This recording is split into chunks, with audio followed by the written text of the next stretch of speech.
Why is it that the thing that is at the top of your mind goes to the bottom of your to-do list? You know that creative project that you know could revolutionize everything? It keeps you up at night. You keep thinking this could be the thing that changes everything, but then you kick the can down the road, you don't get started, or you start and some obstacle knocks you down and you're like, okay, God, what's the matter here? I want to do this thing, but things keep getting in my way and I just can't stay motivated long enough to see it through. Well, my friend, if that's you, you're not alone. A lot of faith-focused, and matter of fact, I'd say most Christian faith-focused creatives go through this struggle of knowing that something is right around the corner, but they can't seem to push through to actually get that goal accomplished. We're going to talk about that and how to remedy that so that you can finally kick procrastination to the curb and get started on that life-changing idea in today's episode of the God and Gig Show.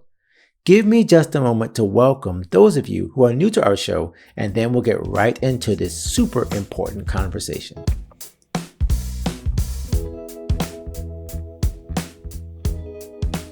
Hello, my friend. Welcome to our show. Thank you so much for making this podcast a part of your creative day. And let me tell you why you're in the right place at the right time. As a faith-focused, character-driven artist, creative, musician, freelancer, or entrepreneur, anyone at the intersection of faith, entertainment, content creation, and probably even ministry, you want to become the kind of creative that thrives in every situation, no matter where you create. And we help you do that by solving temporary creative problems with timeless spiritual principles. Well, my friend, one of those problems is feeling like you can't get started on that big idea, that big goal that you want to achieve and that you know would change everything. Keeps getting kicked down the road, obstacles come up, and you just don't seem to get started on the big thing that could change everything. My friend, I was right there in that same boat just a few months ago. And actually, several times in my creative life. You can start all the way back to when I wrote my book, God and Gigs. The very foundation of this entire platform was a book that I wrote on musicians and how they can function both in the church and in the secular world.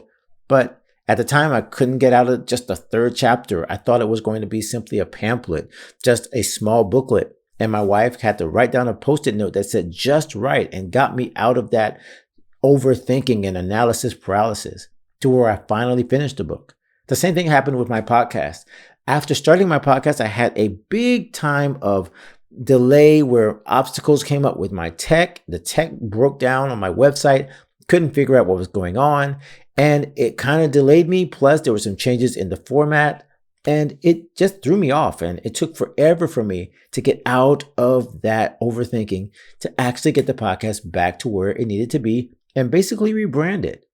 And I can honestly tell you the last 6 months, when we launched our YouVersion devotional, The Creator's Craft, I'm super proud of this. This is a devotional, a 3-day devotional that is on the Bible app. It's most people consider this the most popular Bible app in the world. As a matter of fact, it's called Bible.com. The URL is Bible.com. So this is one of the most popular Bible apps in the world. We now have a devotional on that app called The Creator's Craft, how to figure out God's creative process. It's a 3-day study on God's creative process.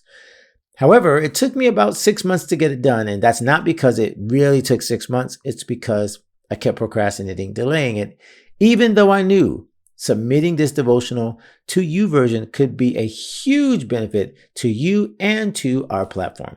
So why is that? Why did I keep putting it down the road? Well, honestly, I believe this is the same reason we all do. It's because my comfort zone got in the way of my eventual blessing and the zone that I needed to be in, the zone of faith, the zone of stretching, and the zone of risk. You see, my comfort zone was like my lawn. I was comfortable with it being short, nothing really to clean, nothing to harvest, just mow it and keep it going, and that's fine. But nothing of consequence grows in your lawn, at least nothing you can eat, nothing that you can get a huge harvest from. And that's what I feel like our comfort zones are. They become like the lawn of our creative life.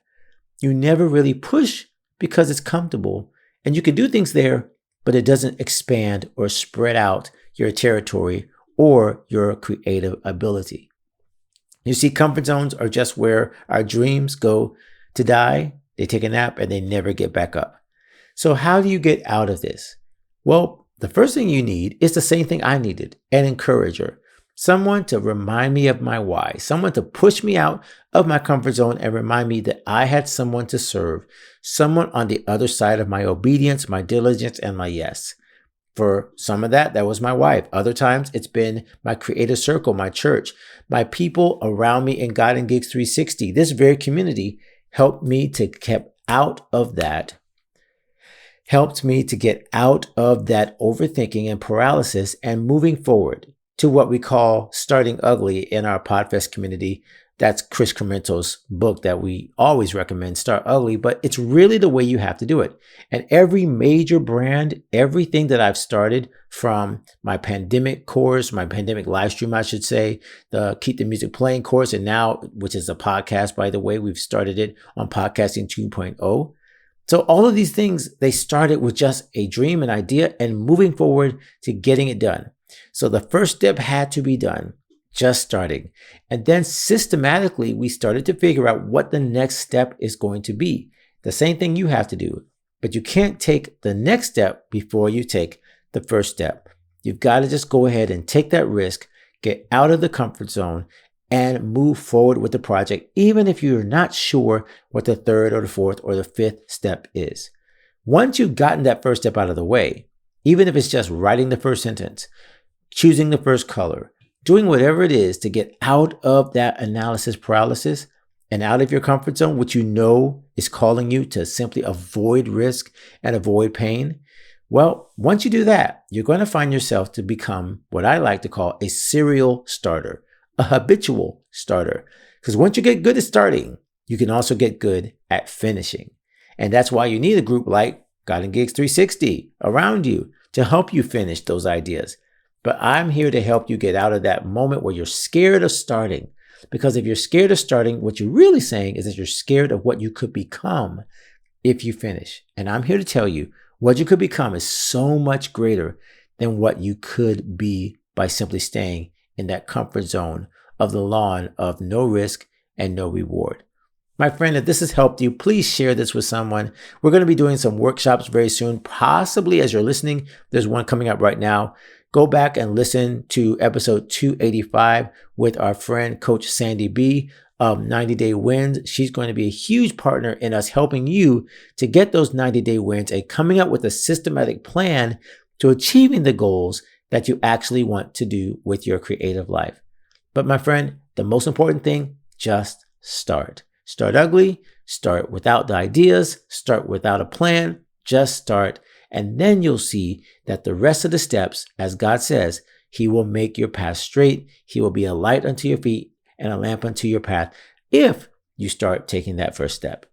My friend, I hope this has encouraged you. If it has, please tap the link in this very description. You can actually text us through our podcast as well. There's a little link for the texting. And please support this podcast. We are a value for value podcast, by the way, which means you can support us in time, talent, and treasure. That treasure can include things like Bitcoin and Satoshis. If you're into that, go find a modern podcast app. It's really cool. I suggest you check it out at modernpodcastapps.com or just look for the link in the show notes, and that will show you where you can get one of these cool apps. But the most important thing is that we want you to be a part of the community, and we want you to get moving on that God-given project that could change everything if you just take the first step. My friend, thank you so much for watching and listening. And until next time, continue to become the creative that you were created to be. God bless you, and we'll see you next episode. My friend, thank you for watching this episode. If that blessed you, you got to make sure that you stay connected with this community and this channel so that you can get more where that came from. We're sharing great interviews, tactics, strategies, mindsets, lifestyle choices, everything that's going to help you become a totally confident creative. And don't miss an episode of the God and Gig Show. If you are staying connected to our channel, you'll be able to find us anytime we release new episodes. And you can check out some of our archives of almost 200 episodes now that we've shared over the last few years. Make sure you check out one of the suggestions right now because it's probably perfect for you to continue to develop as a creative. And continue to stay connected with us because we're here to help you become the creative that God created you to be. We'll see you in the next episode.